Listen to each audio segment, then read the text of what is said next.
Hello friends, Jayashree रेसिपीमध्ये तुमचे खूप खूप स्वागत आहे। बघा, आज आपण पोहे बनवलेले आहे। बघा किती छान झालेले आपले हे पोहे।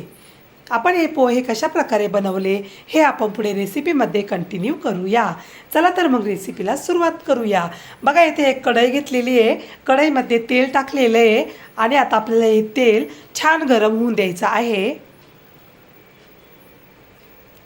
आपलं तेल आता छान गरम झालेलं आहे। त्यामध्ये आपण टाकूया शेंगदाणे। शेंगदाणे आपल्याला इथे व्यवस्थित परतून घ्यायचे। शेंगदाणे छान परतून घेतल्यामुळे पोह्यांना खूपच छान टेस्ट येते। त्यामुळे आपल्याला शेंगदाणे लाल होईपर्यंत व्यवस्थित परतून घ्यायचे। शेंगदाणे आपले परतून झालेले आहे। त्यामध्ये टाकूया लाल मिरचीचे तुकडे,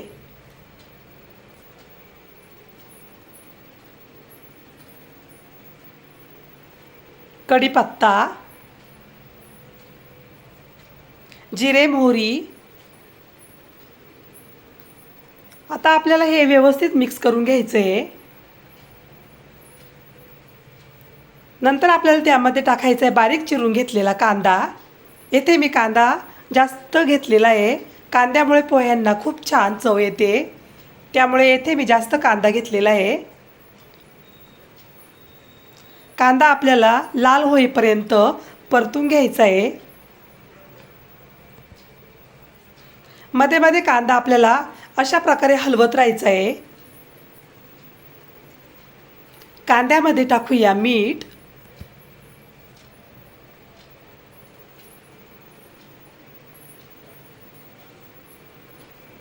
जिरे पावडर, धने पावडर। हे आपल्याला व्यवस्थित मिक्स करून घ्यायचं आहे।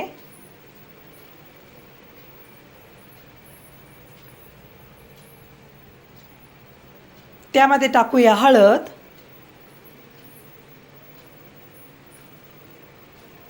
हळद आपल्याला मिक्स करून घ्यायची आहे।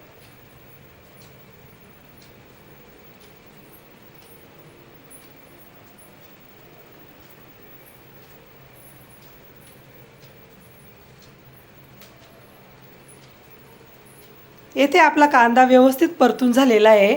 त्यामध्ये टाकूया भिजत घातलेले पोहे। पोहे स्वच्छ पाण्याने धुवून घेतलेले व भिजत ठेवलेले होते।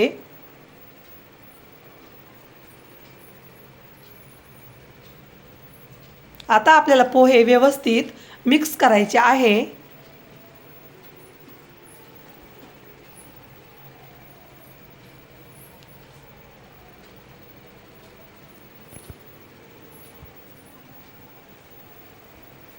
आता आपल्याला हे पोहे व्यवस्थित कमी गॅसवर होऊन द्यायचे छान।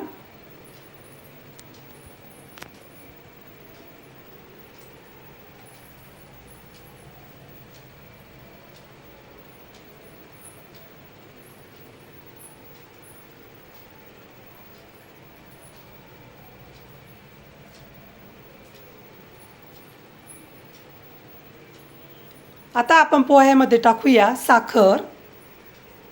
साखरेमुळे पोह्यांना खूप छान चव येते, त्यामुळे येथे मी साखरेचा वापर केलेला आहे।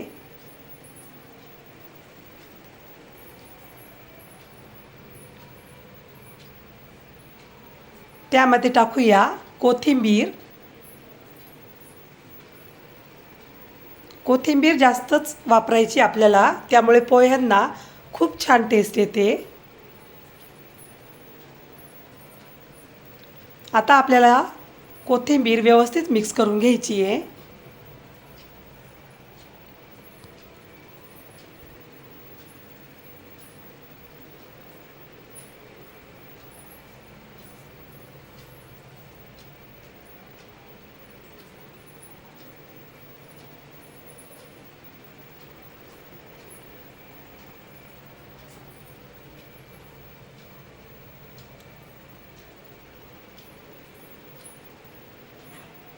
तुम्ही माझ्या पद्धतीने पोहे करून बघा, तुम्हालाही नक्की आवडेल।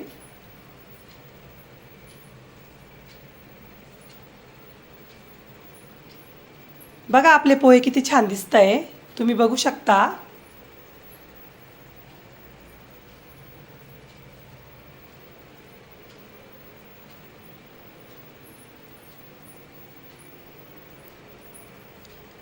पोहे हे कमी गॅसवरच व्यवस्थित करून घेतलेले आहे.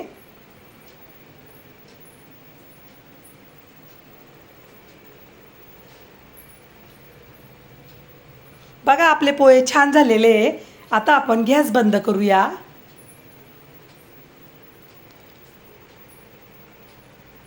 बघा आपले पोहे आता खाण्यासाठी रेडी झालेले आहे.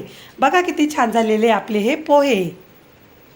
तुम्हाला जर माझी रेसिपी आवडली असेल तर माझी रेसिपी एकदा नक्की ट्राय करून बघा. चला तर मग पुन्हा भेटूया अशाच नवीन रेसिपीमध्ये. तोपर्यंत बाय बाय.